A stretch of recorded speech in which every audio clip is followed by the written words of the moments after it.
In a conflict filled with close calls, this is something the world has never seen before. As you can see in the footage, the white-hulled Chinese Coast Guard cutter surges forward at high speed. It's a 4,000-ton patrol vessel, fast, heavily built, and equipped with high-pressure water cannons. Those cannons are now firing relentlessly, trying to hit the BRP Suluan, a 44-meter Philippine patrol ship ahead, as it weaves and pushes through the spray.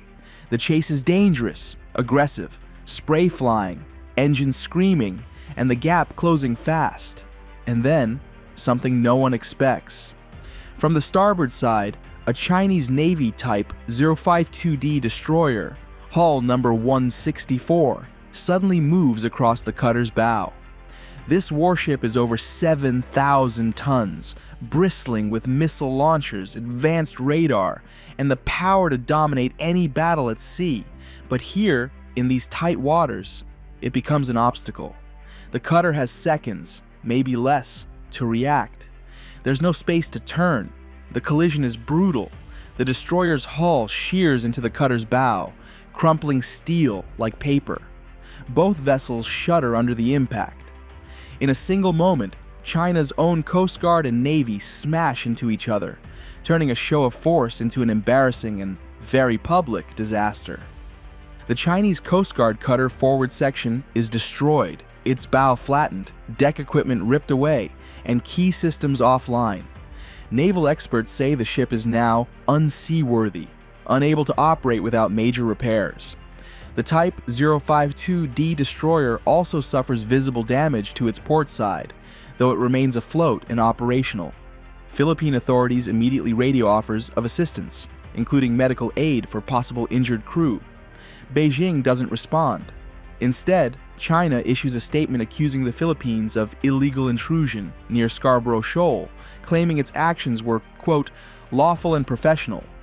But the video tells a different story, and the question now is, how much control does China really have over its aggressive maneuvers in these contested waters?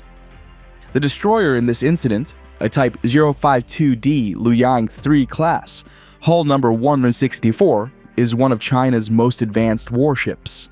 Weighing over 7,500 tons and armed with a 64-cell missile system and powerful radar, it can defend fleets, strike land targets, and hunt enemy ships.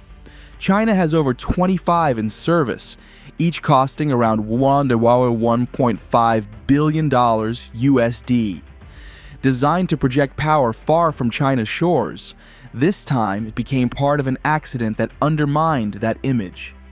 This collision happened in one of the most contested maritime zones in the world, the South China Sea.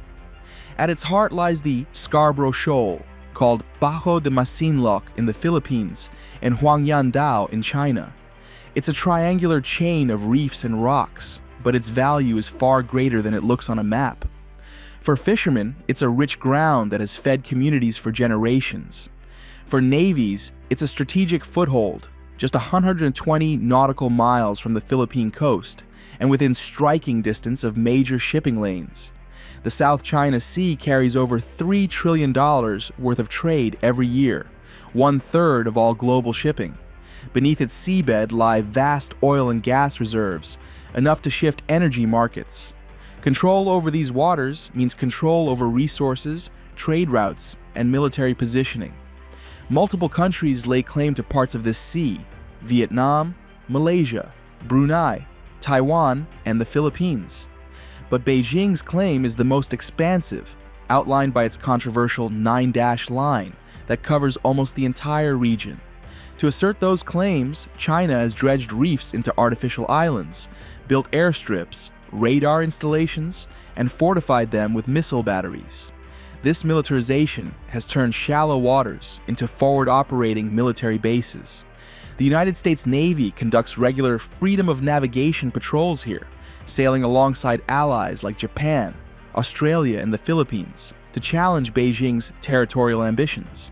Every one of these encounters risks a confrontation. Carrier strike groups led by nuclear-powered supercarriers like the USS Ronald Reagan, USS Theodore Roosevelt, and USS Nimitz have made repeated deployments to these waters in recent years. They're often escorted by Arleigh Burke-class destroyers, such as the USS Mustin, USS Benfold, and USS Dewey, along with cruisers like the USS Shiloh, all armed with the Aegis combat system and capable of intercepting missiles, striking land targets, and hunting submarines. These deployments are a part of freedom of navigation operations, designed to challenge China's expansive territorial claims and to reassure allies that international waters remain open. In some cases, American ships have sailed within just 12 nautical miles of Chinese-held islands, prompting close shadowing by the People's Liberation Army Navy.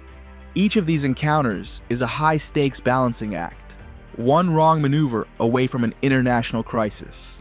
And as this incident shows, it doesn't take an enemy to cause a crisis. In crowded, contested waters, even allies, or in this case, two arms of the same nation's maritime forces, can collide. China's presence in the South China Sea is constant and heavy. On any given day, these waters are patrolled by Chinese Coast Guard cutters, PLA Navy destroyers and frigates, fast missile boats, and increasingly large amphibious assault ships. Many of these vessels operate from fortified outposts, artificial islands built over once submerged reefs and equipped with runways, radar domes, anti-aircraft batteries, and long-range missile systems. This network allows China to project power deep into the sea, extend its patrol range, and respond quickly to any foreign presence. The United States, however, is watching every move. P-8A Poseidon maritime patrol aircraft, essentially flying command centers, cruise high above the disputed waters. Outfitted with surface search radar, electro-optical sensors, signal intercept systems, and torpedoes, these aircraft can spot and track ships and submarines over vast distances.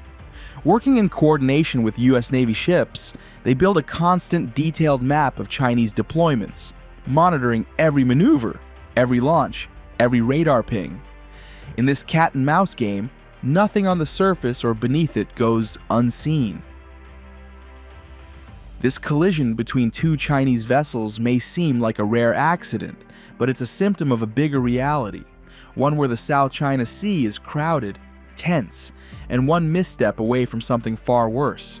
With warships, Coast Guard cutters, and surveillance planes from multiple nations operating side by side, the margin for error is razor thin. If this was China crashing into itself, imagine the consequences if the next impact involves the US Navy or another regional power. Thanks for watching, and stay tuned, because in these waters, history isn't written in years or months, it's written in moments.